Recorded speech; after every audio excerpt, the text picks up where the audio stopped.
복음으로 살아나고 복음으로 살아가다. 살아가는 교회 가족 여러분 반갑습니다. 바이블로그입니다. 우리가 살아가다 보면 내 힘으로는 도무지 해결할 수 없을 것 같은 문제 앞에 설 때가 있죠. 아무리 생각해도 답이 보이지 않아요. 이미 늦어버린 것 같은 그런 순간들이 있습니다. 오늘 본문은 바로 그런 자리로 우리를 데려가는데요. 소망이 완전히 끊어진 것처럼 보이는 무덤 앞이에요. 죽음의 악취가 가득한 그 자리에서 예수님께서는 자신이 어떤 분이신지 분명하게 드러내십니다.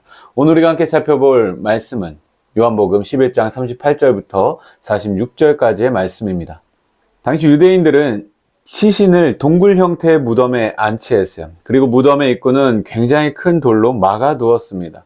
그 돌은 들짐승들이 함부로 들어오지 못하게 하고 시신의 냄새가 밖으로 퍼지는 것을 막는 그런 역할을 했습니다. 그런데 죽은 나사로의 돌무덤 앞에 선 예수님께서 뜻밖의 명령을 하세요. 돌을 옮겨놔라. 사실 상식적으로 이해하기 어려운 명령이죠. 이미 죽은 지 나흘이나 지나서 부패가 시작된 사람의 무덤을 왜 열어야 됩니까? 마르다의 반응은 너무나도 자연스러워요. 죽은 지 나흘이나 되어서 벌써 냄새가 나는데요? 이런 마르다의 반응이에요. 죽음 앞에 선 인간의 한계를 있는 그대로 보여주고 있습니다. 어떤 사람도 죽음을 되돌릴 수 없다는 걸 마르다는 잘 알고 있었어요. 본문은 바로 거기서 중요한 사실을 보여줍니다. 인간이 할 수 없는 그 자리에서 예수님은 물러서지 않으세요. 인간이 보기에는 무덤을 막고 있는 그 돌문이 마치 그냥 끝이에요. 그러나 예수님에게 죽음은 결코 마지막이 아니죠. 주님은 인간의 한계가 가장 분명하게 드러나는 그 자리에서 자신의 영광을 나타내셨습니다. 예수님께서는 돌을 옮기게 하신 뒤에 먼저 하늘을 우러러 아버지께 감사의 기도를 드리십니다. 그리고 그 기도의 목적을 분명하게 밝히세요.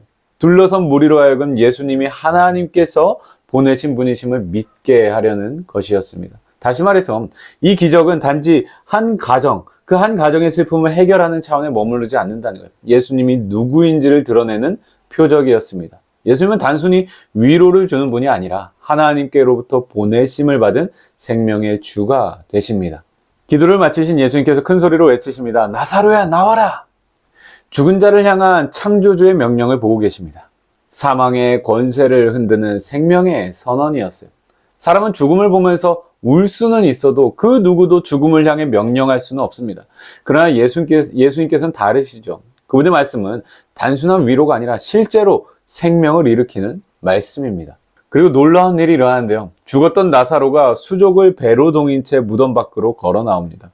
죽음의 권세 아래 있던 자가 예수님의 말씀으로 다시 살아났습니다.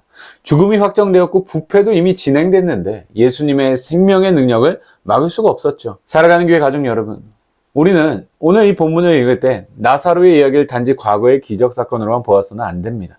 이 말씀은 오늘도 우리에게 예수님께서 어떤 분인지를 명확하게 보여주고 있어요.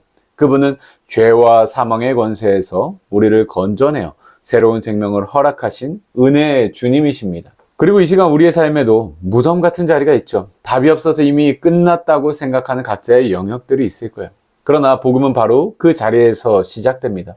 우리는 무덤 앞에 서 계신 예수님을 바라봐야 해요. 내 삶의 무덤 같은 그 현실을 외면하지 말고 그것을 주님 앞에 정직하게 가져가야 합니다. 이미 늦었다고 여겨지는 그 자리까지도 주님 앞에 두어야 하는 것이죠. 중요한 것은 나의 어떠함이 아니라 내 앞에 서 계신 그 예수님이 누구시냐는 것입니다. 오늘의 한 문장입니다. 우리의 소망은 예수님의 생명의 말씀에 있습니다. 혹시 지금 여러분의 삶에도 이미 돌문으로 막혀버린 것 같은 그 영역이 있습니까? 그 자리에서 예수님을 바라봅시다. 무덤이 아무리 깊어도 돌문이 아무리 무거워도 예수님의 말씀보다 더 크고 강할 수는 없습니다.